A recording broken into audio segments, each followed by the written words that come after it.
жана бизде Көкташ айынан Дахма айынан Дахма Тажикстан бар өтүп бараткан жерде Сенчкасынын 4 окуучусун биздин кыргыз жарандан туруп. Тажиктердин бир 11 класста окуучулары, 11 класстын окуучулары бирге 30-40 бала чогултуп алып, биздин балдар тосуп алышып, уртокмо калып уруп салышкан. Андан кийин биздин ошол 4 кыргыз окуучуларын уруп салганда, алардын ата-энелери алардын балдарын эки көзүн кармап алышып, ортодо кичине чатап болуп, спорлошуп керек биздин ата-энелер сөгүшүп койгон.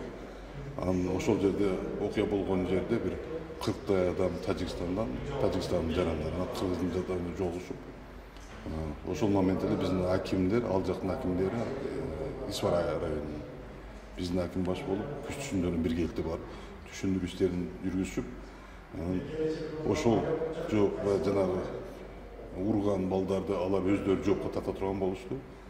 Ошонун сөздөрүн беришип, өз элдерине түшүндүрүү иштерин жүргүзүп келишти. Анан 4 бала азыркы күндө биздин больницада, ооруканада дарыланып кароодо. Андан жаштыкта азыр ошо түн алып кеткен. Жаштыгы боюнча так маалымат жок, бирок мындай жатканда 2 окуучу баланы жана пересечение границ деп, границаны буздуңар дегенде мааниде алып кетиптилер кечинде. Так эмелери жүк түшүрүп аткан жеринен алып кеткен күч органдары. Азыркы күндө мына ушул моментте саат 11:30-да 2 губернатор, биздин губернатор Алимбаев Абдукарим Карибеков менен ал жактын Рахманзада губернатор Тажикстан Кулунду Общкалача границасында жолугушуу болот, ал ушул